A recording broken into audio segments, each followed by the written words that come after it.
Hi, I'm Pat Ponicel. I'm with Automotive Engineering International Magazine here at the SAE 2013 World Congress in Detroit. With me is Mary Nichols, Chair of the California Air Resources Board. Welcome. How successful has California been in cleaning its air? Well, we've had tremendous success over the years. We went from, in the 1970s, when we used to have about 250 days a year when we violated the federal ozone standards, down to just a couple of them. And the levels of those violations have gone way, way down, so that what used to be real emergency type situations where the schools would have to keep the kids off the playgrounds and where we issued health advisories to people who had any type of heart or lung disease, again, we hardly ever experience those anymore. So it's really a remarkable success story, and people who grew up in Southern California or who've lived there for many years frequently attest to the fact that, you know, they remember very well back in the 50s, 60s, when there used to be black skies and times when you couldn't see the mountains at all. And it's just a different story today. We're not there yet, unfortunately, completely. We've learned more about the harmful effects of pollution, so the standards get tighter.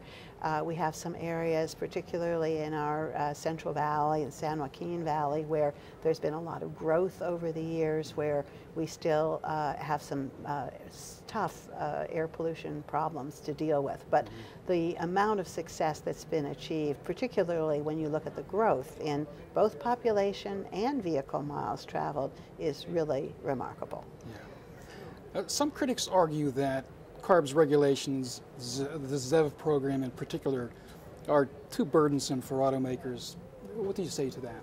Well, I think that the proof has been in the fact that the companies have in fact produced vehicles that met those standards year in and year out, and produced some wonderful vehicles. And some of the regulations that were bitterly contested at the time, including things like the three-way catalytic converter back in the 70s, or the onboard diagnostics that were put in the 80s, have turned out to not only be affordable at this point in time, but also be things that actually allowed the companies to retool and redesign to make the cars get better performance and better mileage than they were getting before. So that's not to say that, you know, government always knows best. Obviously, we have to be listening and understanding what the industry can do, but at the same time, we find that we need to set some goals that may look like stretch goals from time to time if we're going to get to where we need to go as a society.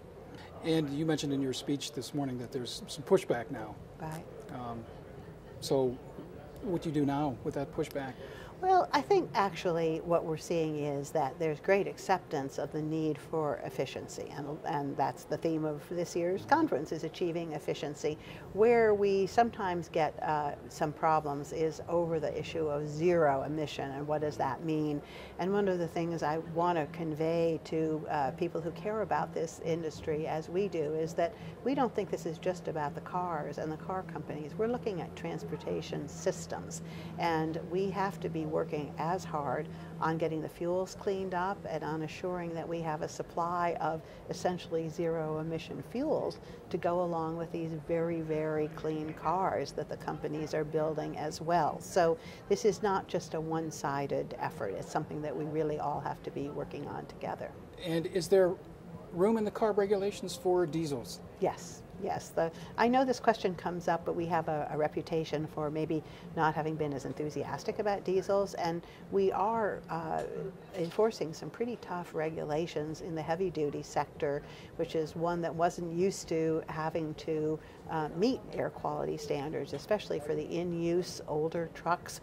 But what we've been finding is that there's an issue both about meeting the federal standards for fine particles, and also risk when it comes to the cancer-causing impacts of diesel fuel. So we've again made a huge amount of progress here thanks to the manufacturers and to the aftermarket, to the people who've developed the filters.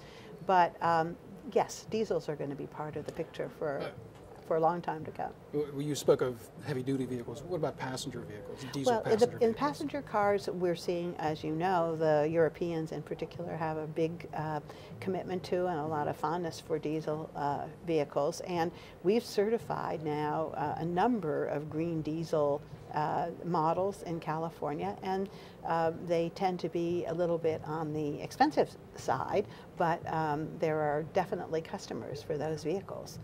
And there's an important program for hydrogen infrastructure as well, is there not? Yes, we've also had some funding to help with the infrastructure side. This has been administered through our state energy commission, and they've put out several requests for proposals and awarded grants to firms that would come in and build hydrogen stations and provide the hydrogen fuel so we can begin to roll out a fleet of commercial hydrogen vehicles.